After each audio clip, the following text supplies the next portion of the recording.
Hello everyone, this is Rohit and we are going to start the new chapter of today and the name of the chapter is Agriculture. Class 9th का काफ़ी interesting chapter है geography section से, तो आइए पढ़ते हैं कि agriculture है क्या। देखिए, आप सब लोग इससे फैमिलियर है कि एग्रीकल्चर क्या वर्ड है। ज़मीन से रिलेटेड या खेत से रिलेटेड कोई भी चीज़ है वो क्या है, ये हमारा एग्रीकल्चर का एक पार्ट है। तो agriculture is one of the most important economic activity in the world. कैसे?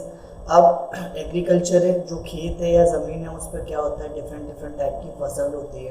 राइस होते हैं, वीट होते हैं, इसके अलावा मैलेट्स होते हैं, डिफरेंट डिफरेंट पल्सेस होती हैं। तो ये क्या करती हैं, इससे क्रॉपिंग के थ्रू हम बेचते हैं, उगाते हैं और इससे हमारा एक बड़े अमाउंट ऑफ मनी बनता है। तो इकोनॉमिक एक्टिविटी का एग्रीकल्चर पर काफ़ी इंपॉर्टेंट पार्ट एक कवर करता है इंडिया के अंदर। About 75% of the Indian total population is still dependent on agriculture. India के अंदर today we are 137 crore on paper. आज की अगर पॉपुलेशन की बात करें that is we are in 2020, और अगर करंट पॉपुलेशन की बात करें तो आई थिंक 137 करोड़ हैं हम। तो उसमें से इंडिया का 75% जो टोटल पॉपुलेशन है वो किस पे डिपेंड है, वो सिर्फ एग्रीकल्चर पे, खेतों पे डिपेंड है। वो फार्मिंग करते हैं, डिफरेंट डिफरेंट सीजनल क्रॉप्स उगाते हैं जिससे उनको पैसा मिलता है और उससे अपना घर को रन करते हैं, चलाते हैं। अब एग्रीकल्चर का थर्ड पॉइंट है, agriculture is the cultivation of plants and other land forms for food, fibre, biofuel, medicine, medical and other products used to sustain and enhance human life. कहने का मतलब है कि एग्रीकल्चर एक इस तरीके का सरफेस है, इस तरीके का प्लेटफॉर्म है जिस पे इंसान क्या करता है, जिस पे इंसान मेडिसिन्स, यानी कि मेडिसिन्स को कोई उगाते नहीं, लेकिन जो आयुर्वेदिक दवा होती हैं जिसको बोलते हैं कि हम ये आयुर्वेदा है, आयुर्वेदा में आपका एलोवेरा आ गया, तुलसी आ गया, नीम आ गया, ये है। इसके अलावा फूड यानी कि वीट है, राइस है, मैलेट्स हैं, जो चने हैं आपके ये। इसके अलावा बायोफ्यूल्स में जैसे कॉटन वगैरह आपका नॉर्मली चीज़ हो गया। ये सारी चीज़ें एग्रीकल्चर पे स्टे करती हैं, उगाई जाती हैं, जिनसे कि ह्यूमन क्या करता है, अपना घर को यानी कि इकोनॉमिक एक्टिविटीज़ को रन करता है। फोर्थ है, agriculture was the key development in the rise of that is sedentary human civilization, whereby the farmers of domestic specify created food for the surplus that nutrient the development of civilization। पहले के time में क्या था, पहले के time में जो early humans होते थे, हमारे पुराने समय के लोग, वो क्या करते थे, वो डिफरेंट डिफरेंट क्रॉप्स को कल्टीवेट नहीं करते थे। उनका जो फोकस रहता था वो रहता था किस चीज़ पे, वो रहता था मसालों पे, स्पेसीज पे ज़्यादा ध्यान देते थे। स्पेसीज में क्या आता था, आपका हल्दी आ गया, इसके अलावा आपका चंदन आ गया, इसके अलावा मिर्च मसाले, जो भी स्पेसीज आज के टाइम में होते हैं उन स्पेसीज को क्या करते थे, उनका ये फॉर्मेशन रहता था कल्टिवेशन करने का। तो आई होप सो आपको ये समझ आया होगा कि एग्रीकल्चर क्या है। अब मीनिंग ऑफ एग्रीकल्चर जानते हैं। मीनिंग ऑफ एग्रीकल्चर में क्या है, एग्रीकल्चर जो है वो दो वर्ड से मिलके बना है। पहला जो वर्ड है उसका नाम है एगर प्लस कल्चर, इसको बोलते हैं एग्रीकल्चर। एगर का मतलब होता है कि किसी भी एक एरिया का एक लैंड सरफेस, यानी कि जिसको हम फील्ड कह सकते हैं, खेत कह सकते हैं।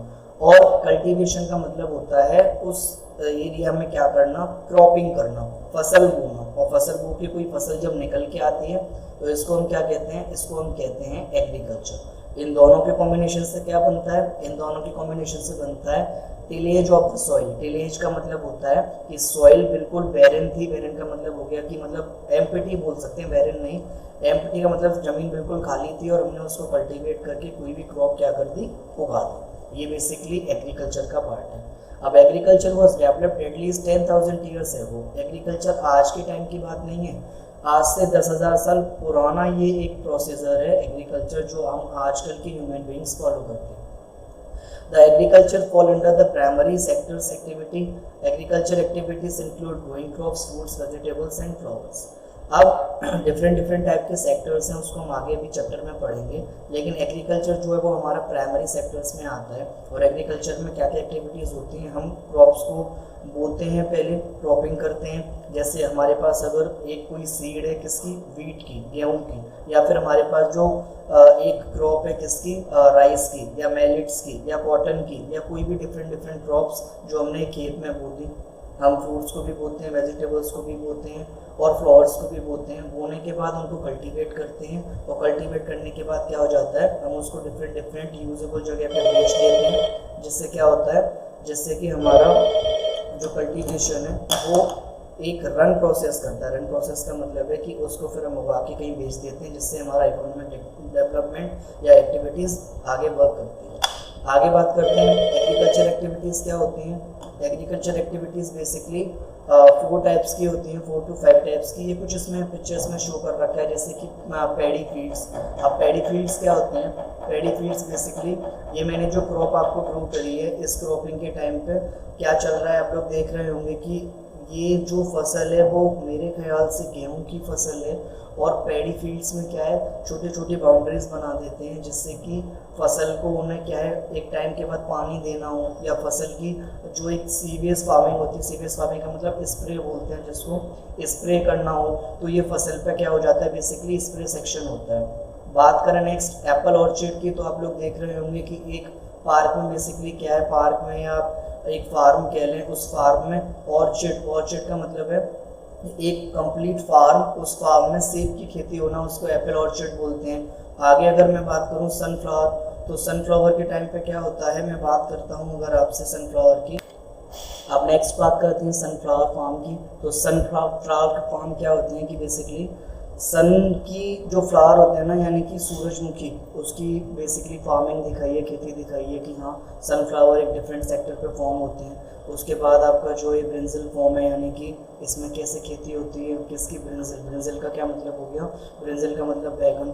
फिर रेयर ऑफ लाइवली स्टॉक्स, जिसमें शिप होती हैं, आपकी जो भेड़ बकरियाँ होती हैं वो गॉड्स होती हैं, गाय होती हैं, या इसके अलावा इसमें आपकी बफेलोज भी होती हैं, या कॉक हो गई हैं आपकी, कॉक का मतलब मुर्गे और मुर्गियाँ। तो इनका एक डिफरेंट क्या है ना, सेरिकल्चर आगे पढ़ेंगे क्या होता है, इनका डिफरेंट एक फॉर्मेशन होता है, यानी कि डिफरेंट ग्रुप में डिफरेंट टाइप की फार्मिंग या डिफरेंट टाइप के इन एनिमल्स को रखा जाता है।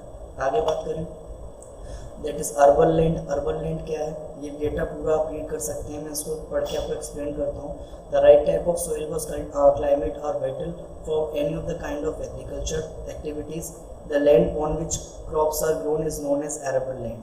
अब क्या होता है कि एक सुटेबल फसल के लिए ना सुटेबल लैंड चाहिए। जैसे कि मुझे अगर क्रॉप करना है, मुझे सनफ्लावर की खेती करनी है, तो सनफ्लावर की खेती के लिए मुझे एक डिफरेंट टेम्परेचर चाहिए कि भाई इतने टेम्परेचर पे सनफ्लावर होता है। एक पानी मुझे चाहिए कि हाँ भाई इतने अमाउंट पे पानी होता है। तीसरा मुझे डिफरेंट क्या है कि सीज़न चाहिए कि हाँ भाई सर्दी में होता है कि गर्मी में होता है कि रेनी सीजन में होता है सनफ्लावर।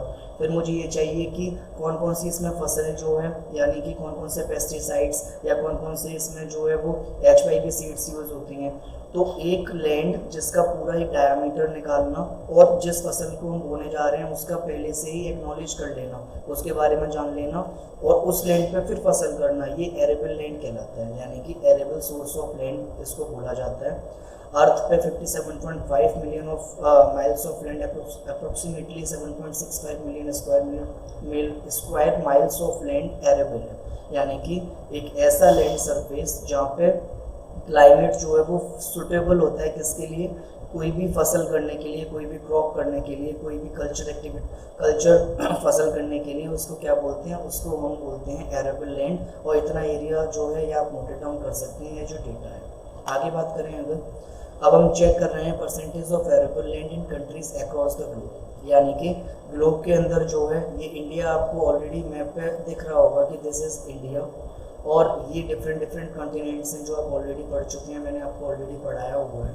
यहाँ से देखिए ये कलर सेक्शन है आपके, ये पर्पल है, इसके अलावा ये वायलेट है, फिर आप नीचे देख रहे होंगे ये आपका ब्लू है, स्काई ब्लू। फिर नीचे आप ये सारा डेटा क्या शो करता है, ये सारा डेटा हमें शो कर रहा है कि हाँ परसेंटेज जो है एरेबल लैंड की, यानी कि एक सुटेबल लैंड की, वो कहाँ पे है। तो इंडिया का देखिए अब 40 प्लस का क्या मतलब हो गया, 50% of the person in the world are engaged in the agriculture activities. India में 40 का रेशियो है कि हर 50 में से 40, यानी कि मैं अगर बात करूं 10 में से 9 लोग इंडिया में क्या करते हैं, फार्मिंग करते हैं। तो इंडिया जो है एक फर्टिलिटी लैंड को रिप्रेजेंट करता है। आगे बात करते हैं, अब कल्टीवेशन है या फिर एग्रीकल्चर है, उसके डिफरेंट डिफरेंट क्या हैं, टाइप्स होते हैं, काइंड्स होते हैं। तो देखिए पहला टाइप है हॉर्टिकल्चर। हॉर्टिकल्चर क्या होता है, growing vegetables, flowers and fruits for commercial use, यानी कि वेजिटेबल्स का क्या है, बोया जाना, या फ्लावर्स का बोया जाना, या फ्रूट्स का बोया जाना कमर्शियल यूज़ के लिए। कमर्शियल का मतलब होता है पैसा कमाने के लिए। आप लोगों ने चौराहे पे या डिफरेंट डिफरेंट मॉल्स में आपने फ्रूट्स की और वेजिटेबल्स की शॉप देखी होंगी, उन पर क्या होता है, वो लोग सेल आउट करते हैं, जिससे कि वो पैसा अर्न करते हैं, पैसा कमाते हैं, और उससे क्या होता है, उनका घर चलता है। तो जहाँ पे फ्रूट्स वेजिटेबल फ्लावर्स की खेती होती है और कमर्शियल यूज़ के लिए होती है, उसको बोला जाता है हॉर्टिकल्चर। एग्रीकल्चर क्या होता है, cultivation of soil, growing crops and rearing live stocks, यानी कि एग्रीकल्चर एक ऐसी जगह है जहाँ पे डिफरेंट डिफरेंट क्रॉप्स की क्या है कि खेती होती है। फॉर एग्जांपल आपका राइस है, या आपका व्हीट है, आपकी पल्सेस हो गई, दालें हो गई, या फिर आपका मैलेट। मैलेट का मतलब हो गया कि आपके चने हो गए। तो खाने के लिए हमें जिन चीज़ों की ज़रूरत होती है, एक ऐसे सरफेस पर जिनकी खेती की जाती है, उसको बोलते हैं एग्रीकल्चर। सेरिकल्चर क्या है, rearing of silkworms to extract silk. अब आप लोगों ने देखा होगा शिप की जो बॉडी होती है, उस पर से हम ऊन को क्या करते हैं, रेयर करते हैं। रेयर का मतलब होता है ऊन का कहीं से क्या होना, इनबिल्ड होना, ऊन का निकलना। तो सिल्क वॉर्म हो गए या फिर शिप्स हो गई, तो जो ऊन है ना, जिसको इकट्ठा करके हम अपने डिफरेंट डिफरेंट यूजेस में लेते हैं, उसको सेरिकल्चर्स बोलते हैं। अब कल्टीवेशन ऑफ क्रॉप्स, इसको बोलते हैं विटीकल्चर। ये एक जो अंगूर होते हैं ना, अंगूरों की खेती को विटीकल्चर बोला जाता है। और दैट इज पेसिकल्चर। पेसिकल्चर जहाँ पे जितने छोटे छोटे एक्वेटिक एनिमल्स होते हैं, जैसे कि मछली हो गया या और भी एक्वेटिक एनिमल्स हो गए, मैमल्स हो गए, उनका क्या है, फार्म करना, खेती करना, इसको बोलते हैं पिसिकल्चर। आगे बात करें input work and output of farming. हम खेत में कितना बोते हैं और हमें कितना मिलता है, वो सारा स्ट्रक्चर यहाँ दे रखा है।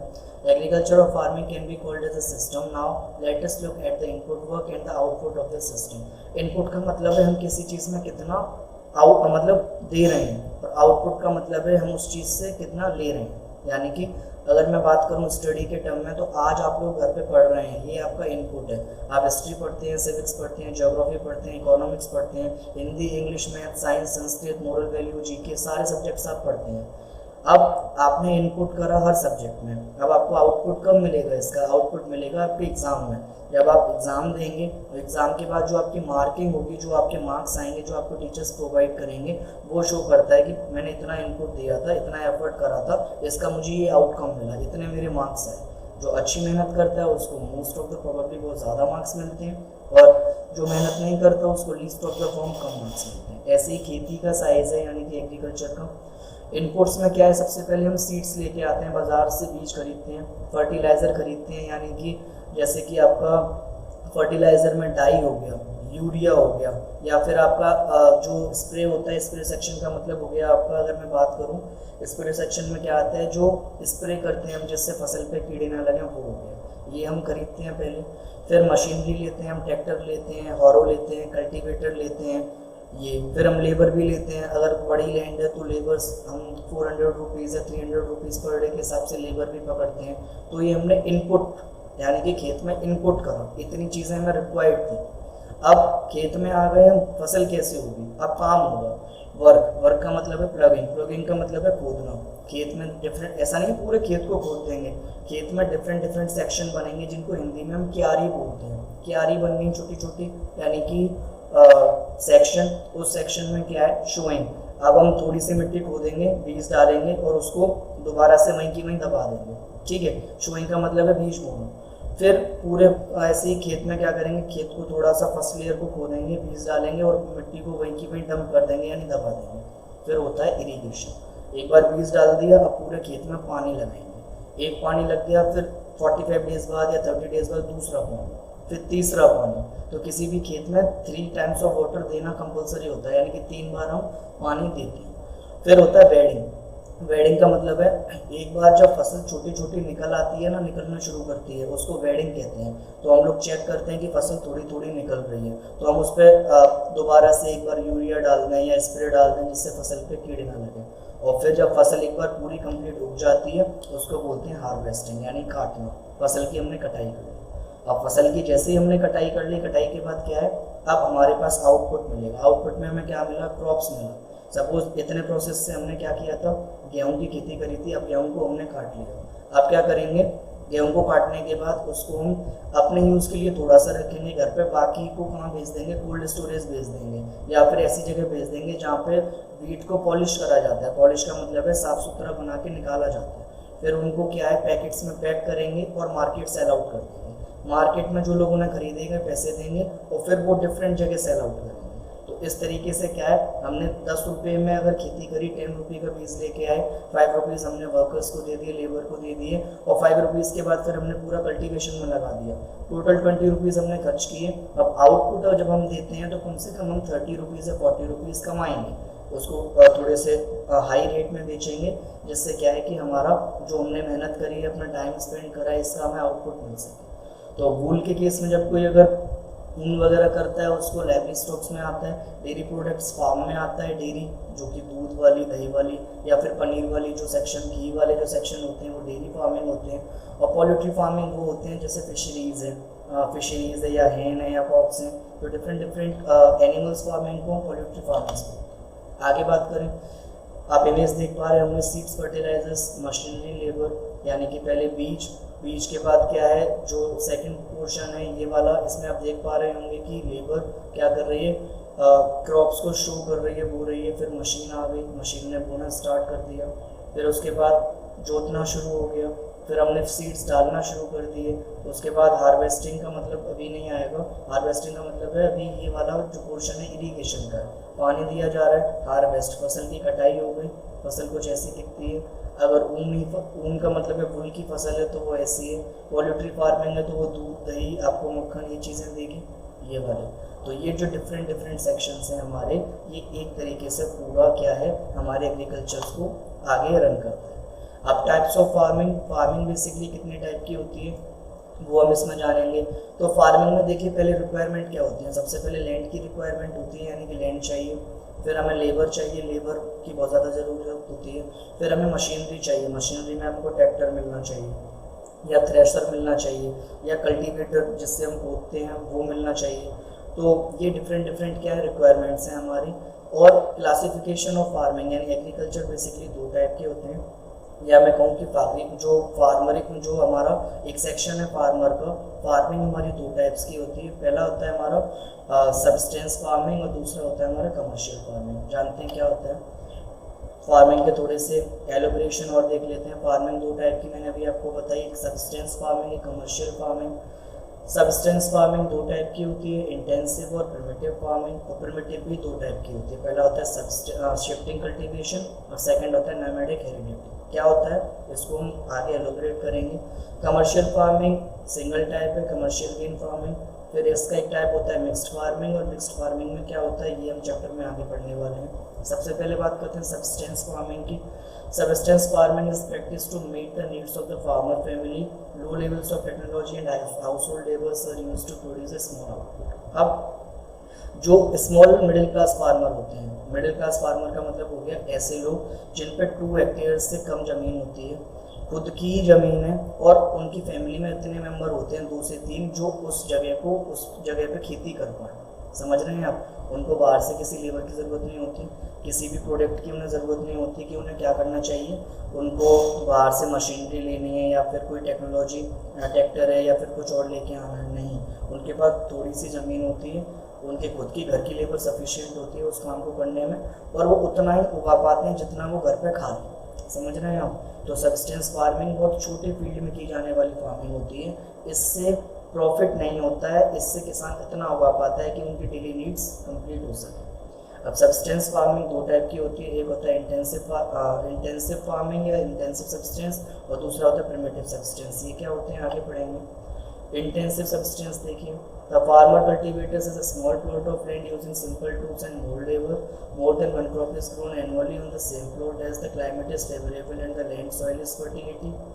कहने का क्या मतलब है, इंटेंसिव फार्मिंग जो होती है ना वो ज़मीन के एक छोटे से टुकड़े पे की जाती है। अ प्लॉट ऑफ लैंड यानी कि ज़मीन का एक स्मॉल प्लॉट, एक छोटा सा टुकड़ा, इस पे क्या है एक बार में एक ही फसल की जाती है। मौसम में डिफरेंट मौसम होते हैं, राबी क्रॉप है, खारिफ क्रॉप है, ज़्याद क्रॉप है। तो एक मौसम में एक ही फसल होती है और इस पे इतना अनाज या इतनी चीज़ पैदा नहीं हो पाती कि ये सेल आउट हो सके या इनको क्या कर सके, पैसा दे सके। डिफरेंट कुछ मेजर क्रॉप्स हैं जो इंटेंसिव फार्मिंग में की जाती हैं, जैसे कि आपका वीट हो गया, गेहूँ, या फिर माइज हो गया, पल्सेस हो गया, ऑयल सीड्स हो गया। ये क्या है, डिफरेंट हमारे क्या हैं, क्रॉप्स हैं। और आगे अगर बात करें हम प्रिमिटिव सब्सटेंस फार्मिंग की, तो प्रिमिटिव सब्सटेंस फार्मिंग दो टाइप की होती है, एक होता है शिफ्टिंग कल्टीवेशन, दूसरा होता है नोमैडिक हेरिडिटी। ये क्या होते हैं, शिफ्टिंग कल्टीवेशन का ये डेटा आप पढ़ सकते हैं। शिफ्टिंग कल्टीवेशन होता क्या है, शिफ्टिंग कल्टीवेशन सपोज एक लैंड सरफेस है, जंगल का कोई भी एरिया है या किसी लैंड का कोई भी एरिया है, तो वो क्या करते हैं, एक एरिया पे पहले फसल करी, फसल करने के बाद एक साल फिर फसल कर ली, दूसरे साल फिर फसल, थर्ड ईयर फिर फसल कर ली। उस एरिया को क्या है, जब तक वो बैरिन नहीं हो जाता, बैरिन का मतलब होता है बंजर, बिल्कुल ज़मीन खाली नहीं हो जाती, तब तक वो फसल प्रैक्टिस करते रहते हैं उस जगह। ठीक है, एक बार उनको पता चल गया कि अब इस जगह से क्या है, हमारी फसल नहीं हो रही, तो उतने एरिया को क्या करते हैं, इस स्लैश एंड बर्न कर देते हैं। स्लैश एंड बर्न का मतलब होता है उतने एरिया को जला देते हैं, और जलाने के बाद क्या है, आगे की तरफ मूव हो जाते हैं। शिफ्ट का मतलब migrate from one place to another, एक जगह से दूसरी जगह मूव करना। ठीक है, तो शिफ्टिंग कल्टीवेशन का दूसरा नाम होता है slash and burn farming also. ठीक है, अब क्या होता है, फिर 3 साल के लिए वो दूसरी जगह क्या करेंगे, फसल करेंगे, और उसके बाद उस जगह को भी जला के फिर आगे बढ़ जाएंगे, फिर तीसरा area, fourth area, fifth area. तो इस तरीके से क्या है, एक कल्टीवेशन होती है, मोस्टली बिहार और मध्य प्रदेश के साइड ये जगह होती है, इसको हम बोलते हैं शिफ्टिंग कल्टीवेशन। आगे बात करें, शिफ्टिंग कल्टीवेशन जो मैं आपको समझाने की कोशिश कर रहा हूँ वही इमेजेस में शो किया गया है। पहले इनफैक्ट फॉरेस्ट, इनफैक्ट फॉरेस्ट का मतलब होता है वो एक ऐसा पोर्शन देखते हैं जो कि फर्टाइल हो। फर्टाइल का मतलब होता है कि जमीन उपजने वाली हो, समझाने, उपजने का मतलब है कि जो जमीन पे क्रॉप्स है वो निकल ले, यानी निकलने का मतलब है कि डिफरेंट अमाउंट्स में आगे आनी चाहिए। उसके बाद बात करें, वो एरिया उन्होंने देख लिया कि ये फर्टिलिटी पावर इस लैंड की अच्छी है, लेकिन यहाँ पे बहुत ज़्यादा घास है, सीड्स हैं, या फिर डिफरेंट ट्रीज हैं, तो वो क्या करते हैं, उस पूरे पोर्शन को जला देते हैं। सेकंड इमेज में आप देख पा रहे होंगे, और ये लैंड क्या हो जाती है, क्लियर हो जाती है। क्लियर हो गई, अब क्लियर होने के साथ वो क्या करेंगे, इसको डिग करते हैं या फिर इसको प्लगिंग कर देते हैं, खोद देते हैं, और इसमें अपने सीड्स डाल के इस जगह को क्या कर लेते हैं, एक फर्टिलिटी पावर के थ्रू क्रॉपिंग सेंस में यूज़ में ले लेते हैं। इसको बोलते हैं शिफ्टिंग फार्मिंग। नोमैडिक हेरिडिटी क्या होता है, नोमैडिक हेरिडिटी का मतलब होता है कि आपके डिफरेंट जो आपकी शीप है, शीप का मतलब हो गया आपकी भेड़ है, या फिर आपकी गॉट है, बकरी है, कैमल है, याक है, ये मोस्टली क्या है, बफेलोज है, काव है, ये आपके क्या है, एक फार्मिंग प्रोडक्ट में बहुत यूज़फुल होते हैं। ये बेसिकली सारे दूध देते हैं। दूध देने से क्या होता है कि इनकी डिफरेंट इनको क्या करते हैं, गाइडर चाहिए होते हैं। गाइडर का मतलब है कि इनको रखने वाले लोग होते हैं वो नोमैडिक हेरिडिटी के लोग होते हैं। इसको दूसरे मीनिंग में अगर मैं बात करूं सिंपल, तो ये ट्राइब को रिप्रेजेंट करते हैं। जैसे कि गोंडवाना ट्राइब था आपका, या फिर मैं बिरसा मुंडा ट्राइब कह लूँ, या फिर मैं बंजारास कह लूँ, या फिर मैं जम्मू एंड कश्मीर के जो राजपूत ट्राइब्स के लोग थे वो कह लूँ। तो ये लोग क्या करते थे, नोमैडिक हेरिडिटी से बिलोंग करते थे। ये लोग शिप्स पालते थे, या फिर ये कैमल्स पालते थे, गॉड्स पालते थे, बफेलोज, काउस, ये सब पालते थे। किसके लिए, ये इनको वूल देती थी, शिप्स उनको वूल भी देगी, दूध भी देगी। इसके अलावा दूध से क्या है, चीज़ बनता है, बटर, इसके अलावा घी बनता है, बटर बनता है। तो ये सारी चीज़ें क्या है, एक सोर्स ऑफ इनकम जनरेट करती थी, जिसके थ्रू ये लोग फार्मिंग में वर्क करते थे। ये कुछ डेटा आप नोटेड डाउन कर सकते हैं, स्पेशली साउथ वेस्ट एशिया का, जहाँ पे डिफरेंट रूरल एरियाज़ में लोग क्या करते थे, शिप को और याक को रखते थे, जिससे कि उनका एक इकोनॉमिक सेक्शन डेवलप हो पाए, उनकी इकोनॉमी जनरेट हो पाए। कमर्शियल फार्मिंग, हमने एक टाइप की फार्मिंग पढ़ ली। सेकेंड टाइप है हमारा कमर्शियल फार्मिंग का। कमर्शियल फार्मिंग क्या होता है, commercial farming, crops are grown for the animals, are reared for the sale in the market, that is for the commercial purpose. Commercial का मतलब सिंपली अगर मैं आप सबको बताऊं, दैट इज बिजनेस, यानी कि कोई भी चीज़ खुद के फायदे के लिए यूज़ ना करना, उसको बिजनेस प्रोस्पेक्टिव से सेल आउट करना। Commercial means business prospective, residential means खुद के लिए, घर के लिए, या फिर सोसाइटी के लिए।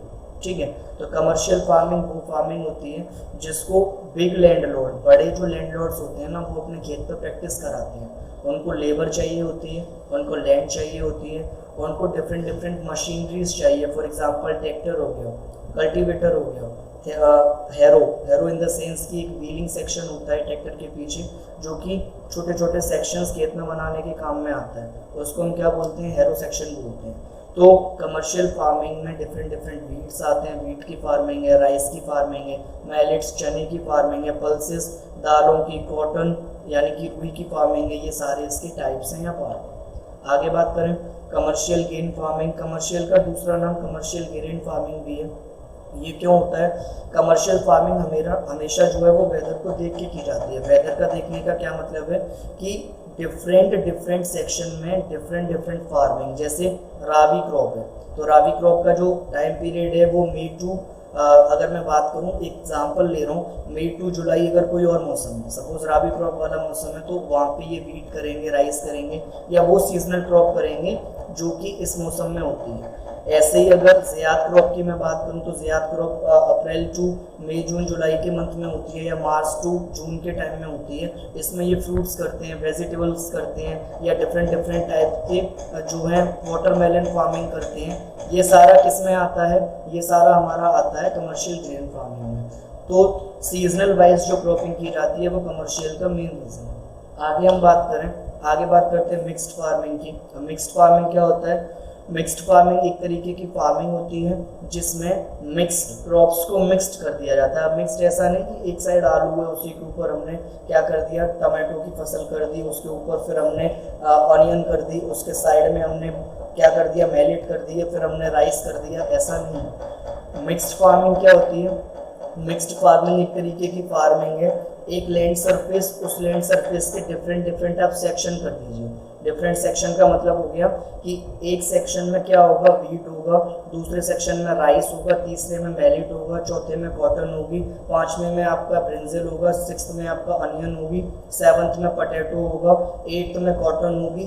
तो पूरे खेत के 8 सेक्शन करे, 8 सेक्शन में 8 टाइप की हमने फसल कर दी। तो इसको क्या बोलते हैं, इसको हम मिक्स्ड फार्मिंग और सेक्शन फार्मिंग कहते हैं। डिफरेंट यूज़ के लिए हम इस फार्मिंग का यूज़ करते हैं कि अगर एक मौसम में हमारे पास लैंड जो है हमारी उसकी फर्टिलिटी पावर अगर अच्छी है तो मिक्स्ड फार्मिंग इजीली प्रैक्टिस कर सकते हैं। आगे बात करते हैं, ये मिक्स्ड फार्मिंग के कुछ टाइप्स हैं, आप लोग देख सकते हैं। ये सेक्शन डिवाइड है, सेक्शन डिवाइड में कहीं पे ग्रीनरी आपको दिख रही है, कहीं पे आपको नॉर्मल लैंड दिख रही है, कहीं पे आप चेक कर पा रहे होंगे कि जो फसल है वो थोड़ा सा फ्रूट्स और वेजिटेबल्स के टर्म में दिख रही है। तो ये मिक्स्ड फार्मिंग का एक इमेज है जो मैं आपको शो कर रहा हूँ। आगे एडवांटेजेस क्या होते हैं मिक्स्ड फार्मिंग के, ये पढ़ लेते हैं। It is a greater stability of yield over different season, कहने का मतलब है सीजन में एक फसल अगर एक टाइम पे हम करते हैं तो हमें प्रॉफिट कम होता है। इस फसल के थ्रू 8 फसल एक ही मौसम में हो रही हैं तो हमारे पास स्टेबिलिटी रहती है। स्टेबिलिटी का मतलब है कि हमारे पास ऑप्शंस ज़्यादा रहते हैं कि अगर हमारा आलू नहीं बिका तो हम गेहूं को सेल आउट कर देंगे, गेहूं नहीं है तो कॉटन है, कॉटन नहीं तो ब्रिंजल है, ब्रिंजल नहीं तो अनियन है, मतलब एक ऑप्शन हमारे पास ओपन रहेगा एक ही क्लोज होने के बाद। Second, better use of growth resource, यही मैं आपको समझा रहा हूँ। थर्ड, अगर मैं बात करूँ तो one can provide more physical support to another. अगर 8 टाइप की फसल हो रही है तो इसमें जो लेबर है वो भी ज़्यादा लगेगी, तो लेबर को जो है उनके सोर्स ऑफ इनकम भी बढ़ने के चांसेस रहेंगे।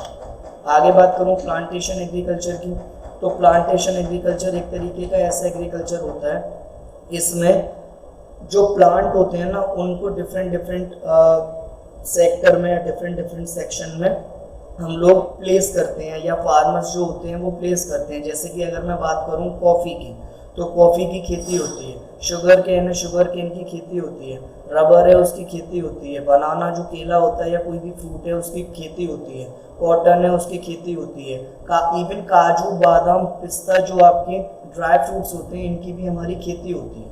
अब ये खेती ऐसे नहीं है कि कोई टेरेस फार्मिंग कर ले घर के ऊपर या हमारी जो रूफ होती है उसके ऊपर कर ले ना, इसके लिए सबसे बड़े एक अमाउंट में एक large amount of land surface चाहिए, बहुत बड़ा एक लैंड चाहिए। अब बहुत बड़ा लैंड होगा तो उसमें हमको लेबर भी चाहिए, लेबर अगर लगानी है हमको तो हमारे पास पैसा चाहिए, पैसा अगर आ जाएगा तो हमें सीड्स चाहिए, सीड्स के साथ फर्टिलाइजर्स चाहिए, पेस्टिसाइड्स चाहिए, मैनिक्योर चाहिए, इसके अलावा HYV सीड्स चाहिए। तो डिफरेंट टाइप्स के डिफरेंट फ्लावर्स या डिफरेंट प्लांट्स जो हमें उगाने होते हैं उसको हम प्लांटेशन एग्रीकल्चर बोलते हैं। आप देख सकते हैं कॉफ़ी प्लांटेशन का एक सेक्शन है, टी प्लांटेशन का सेकंड, रबर प्लांटेशन का थर्ड, शुगर केन प्लांटेशन का फोर्थ। ये डिफरेंट सेक्शन, ये एक जगह की खेती नहीं है, ये खेती बेसिकली डिफरेंट सेक्शन की है जो इमेजेस में शो हो रही है। मेजर क्रॉप्स कौन कौन सी इंडिया में ग्रो होती हैं? तो इंडिया में लार्ज वैरायटी ऑफ क्रॉप्स उगाई जाती हैं। ऐसी कोई फसल नहीं है जो इंडिया में नहीं उगाई जाती हो, चाहे वो बात करूँ मैं आपकी वीट की, आपके राइस की, जूट की, कॉटन की, कॉफ़ी की, टी की, हर चीज़ की। लेकिन मेजर क्रॉप्स, सबसे ज़्यादा कौन सी क्रॉप्स उगाई जाती हैं उनके बारे में हम बात कर लेते हैं। सबसे ज़्यादा जो क्रॉप उगाई जाती है उसका नाम है वीट, यानी कि गेहूँ इंडिया में सबसे ज़्यादा होता है। उसके बाद जो है वो जो राइस है, राइस का मतलब हो गया चावल, वो सबसे ज़्यादा होता है। फिर मैलिट्स होते हैं, मैलिट्स का मतलब होता है चना, चना एक बहुत इंपॉर्टेंट सेक्शन है जो कि खेती होती है इसकी। जूट है, कॉटन है, इनकी भी खेती होती है। तो ये मेजर क्रॉप्स हैं कुछ इंडिया के अंदर। राइस आप सब लोगों ने पढ़ रखा है कि राइस क्या होता है। ये इंडिया की या इंडिया की नहीं, पूरे वर्ल्ड का सबसे मेजर क्रॉप है राइस। इससे क्या है कि कार्बोहाइड्रेट्स बॉडी के अंदर बढ़ता है। और राइस जो है वो किस जगह होता है? High temperature of humidity and rainfall, हमेशा बारिश में राइस की खेती होती है।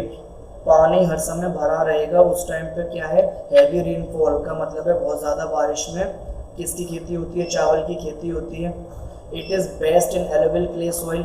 एलोविल क्ले सॉइल का मतलब है चिकनी मिट्टी में इसकी फसल होती है। और मोस्टली इसका प्रोडक्शन इंडिया में, जापान में, श्रीलंका में, मालदीव्स में और चाइना में किया जाता है। आगे वीट की बात करें, वीट को एक मॉडरेट टेम्परेचर चाहिए, ना ज़्यादा ठंडा चाहिए और ना ज़्यादा गर्म चाहिए। इनको कोई भी टेम्परेचर हमें नहीं चाहिए होता है।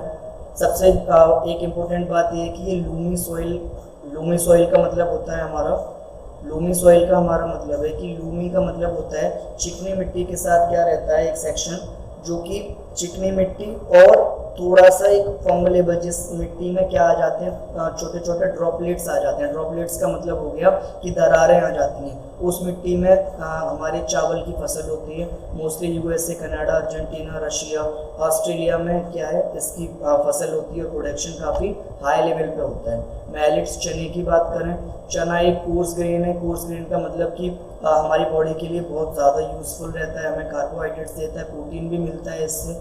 इसको क्या है कि इसको एक लो रेनफॉल, कम बारिश वाला मौसम चाहिए और जो टेम्परेचर है वो मॉडरेट होना चाहिए, ना ज़्यादा ठंडा होना चाहिए, ना ज़्यादा गर्म होना चाहिए। अब चने के साथ इंडिया में कुछ और फसलें भी होती हैं, जैसे ज्वार है, बाजरा है या फिर रागी है। ये भी इंडिया के अंदर क्या है, इनका ग्रो होता है, ये पाए जाते हैं। अब माइस क्या होता है? Maize require modern temperature, rainfall and lots of sunshine. Maize का मतलब हो गया भुट्टे। आप सब लोगों ने भुट्टे खाए हुए हैं, तो इमेज में आप चेक कर पा रहे होंगे। माइस को एक मॉडरेट टेम्परेचर चाहिए। मॉडरेट का मतलब हो गया ना ज़्यादा ठंडा मौसम ना गर्म मौसम, लो रेनफॉल चाहिए, लेकिन सनशाइन, सूरज की रोशनी बहुत ज़्यादा चाहिए। इसको एक फर्टाइल सॉइल चाहिए, यानी कि सॉइल की पावर अच्छी होनी चाहिए। ब्राज़ील में, चाइना में, रशिया, कनाडा, इंडिया, ये एक पोर्शन है, ये एक स्टेट्स हैं या ये कंट्रीज़ हैं जिनमें क्या है कि बहुत बड़े अमाउंट पे माइस का प्रोडक्शन होता है। कॉटन, आप सब लोग अवेयर हैं कॉटन से। कॉटन को बहुत ज़्यादा हाई टेम्परेचर चाहिए होता है और लाइट रेनफॉल, बारिश बहुत कम चाहिए होती है। और इसके अलावा इसको ब्लैक सॉइल या एलोविल सॉइल चाहिए। सॉइल वाला चैप्टर जो मैंने आपको पढ़ाया हुआ है उसमें आपको सॉइल के टाइप्स पता हैं। China, USA, Pakistan, India, Brazil, Egypt में बेसिकली क्या है, इसकी खेती काफ़ी बड़े अमाउंट में की जाती है। जूट क्या होता है? जूट बेसिकली इसको गोल्डन फाइबर भी बोला जाता है। एक मार्क में अक्सर एक क्वेश्चन हम पूछ लेते हैं कि what do you mean by golden fibre. Options में जूट, कॉटन, रबर, बैंड, ये सारी चीज़ें आती हैं। तो गोल्डन फाइबर जूट का सेकंड नेम है। इसको बहुत ज़्यादा बारिश चाहिए होती है, एक हाई टेम्परेचर चाहिए होता है। ह्यूमिड का मतलब होता है उमस, यानी कि एक गर्म जगह वाला क्लाइमेट चाहिए होता है। ये मोस्टली ट्रॉपिकल एरियाज़ में होता है जहाँ पे पानी बहुत ज़्यादा अमाउंट में होता है। और इंडिया और बांग्लादेश में सबसे ज़्यादा जूट की खेती की जाती है। कॉफ़ी की बात करें, कॉफ़ी को वार्म, एक गर्म क्लाइमेट चाहिए और लूमी सॉइल चाहिए होती है। ये बेसिकली पहाड़ों पे इसकी फसल होती है। उत्तराखंड हो गया, जम्मू कश्मीर हो गया, या फिर आपका शिमला साइड हो गया, यहाँ पे कॉफ़ी की और टी की खेती होती है। और ब्राज़ील पूरी दुनिया के अंदर क्या है, सबसे बड़ा लीडिंग प्रोड्यूसर है कॉफ़ी के मामले में। टी की बात करें, हमारे यहाँ दार्जिलिंग में टी होती है। टी एक बेबेजर कप है। बेबेजर का क्या मतलब होता है? बेबेजर को हिंदी में बोलते हैं पेय पदार्थ। पेय का मतलब है जो चीज़ हम पी सकते हैं। फॉर एग्जाम्पल हम कोल्ड ड्रिंक पी सकते हैं, ये बेवेजर है, या फिर टी है, कॉफ़ी है, या फिर कोई भी लिक्विड दूध है, इसको हम पी सकते हैं, उसको हम बेवेजर बोलते हैं। आगे बात करें, this required cool climate and well distribution, high rainfall through out the year. यहाँ पे ना क्लाइमेट ठंडा चाहिए होता है, वार्म क्लाइमेट काम नहीं करता, और बारिश काफ़ी ज़्यादा अमाउंट में चाहिए होती है, इसको लूमी सॉइल की ज़रूरत होती है। और सबसे इम्पोर्टेंट बात, जब टी हो जाती है ना, चाय की फसल को काटने के लिए बहुत लार्ज अमाउंट ऑफ लेबर की ज़रूरत होती है, यानी कि लेबर ज़्यादा चाहिए होती है। केन्या में, इंडिया में, चाइना, श्रीलंका में best quality of T provide होती है, क्योंकि यहीं पे सबसे ज़्यादा इसकी खेती होती है। आगे बात करें एग्रीकल्चर डेवलपमेंट की, तो एग्रीकल्चर डेवलपमेंट हमारा क्या होता है? एग्रीकल्चर डेवलपमेंट यानी कि जैसे कि कोई भी खेत है, उस फील्ड में क्या कर रहे हैं, हमने मिक्स्ड फार्मिंग करी या इंटेंसिव फार्मिंग करी, एक्सटेंसिव फार्मिंग करी। इस फार्मिंग से हमें कुछ ना कुछ ग्रोथ होगा, हम अपने सामान को कहाँ भेजेंगे? Will send it for the selling, कहीं ना कहीं बेचने के लिए उसको भेजेंगे। उससे क्या है कि agriculture day by day develop होगा, हम डिफरेंट पेस्टिसाइड्स का यूज़ करते हैं, डिफरेंट सीड्स का यूज़ करते हैं। इससे क्या है कि फसल दिन पे दिन हो रही है ज़्यादा, तो जो इंडियन गवर्नमेंट है या कोई भी गवर्नमेंट है, वो फसल को क्या है, सेव करके रखती है, बचा के रखती है at a time of pandemic. Pandemic का मतलब हो गया कि अगर कहीं अर्थक्वेक आ गया तो उस टाइम पे कहीं पे फूड की प्रॉब्लम ना हो, तो फूड सिक्योर करके रखती है, गेहूँ सिक्योर करके रखती है। राशन शॉप्स हैं, आप लोगों ने देखी होंगी, उनको क्या है, राशंस प्रोवाइड करती है। तो एग्रीकल्चर डेवलपमेंट के ये कुछ पार्ट्स हैं। अब फार्मिंग इन इंडिया क्या है, आप सबने पढ़ रखा है। फार्मिंग इन इंडिया मोस्टली एक बड़े लैंड सरफेस पर फार्मिंग होती है, सॉइल की फर्टिलिटी पावर काफ़ी ज़्यादा अच्छी है। फार्मिंग के हमारे कुछ टूल्स होते हैं, हम प्लगिंग करते हैं, फावड़ा होता है हमारा पास, या फिर इसके अलावा कल्टीवेटर होता है, थ्रेसर होता है, ट्रैक्टर होता है हमारे पास। तो ये सारी चीज़ें क्या है, हमारे एनिमल्स के थ्रू भी हम क्या है फार्मिंग करते हैं, बैलों को लगा देते हैं। वहीं पे यूएसए में क्या होता है कि यूएसए में डिफरेंट मशीन्स आ गई हैं, उनको ट्रम्बर्स कहते हैं। ट्रम्बर्स का मतलब होता है कि दो सेक्शन, आप लोग इमेज देख पा रहे होंगे, एक दो व्हील पे एक ट्रम्बर्स खड़ा होता है, उन ट्रम्बर्स में डिफरेंट हॉरो लगे होते हैं, इस तरीके के हॉरो। वो हॉरो ज़मीन में ऐसे टिक करते हैं और ऐसे खोदते हुए ले जाते हैं किसको, जो सॉइल का पोर्शन होता है उसको, ठीक है। और स्प्रे भी इसी में लगा होता है। टेक्नोलॉजिकली वाइज यूएसए हमसे काफ़ी ज़्यादा आगे है। इसके लिए हम क्या करते हैं, हमारा ये फार्मिंग जो है इंडिया में इस तरीके से होता है।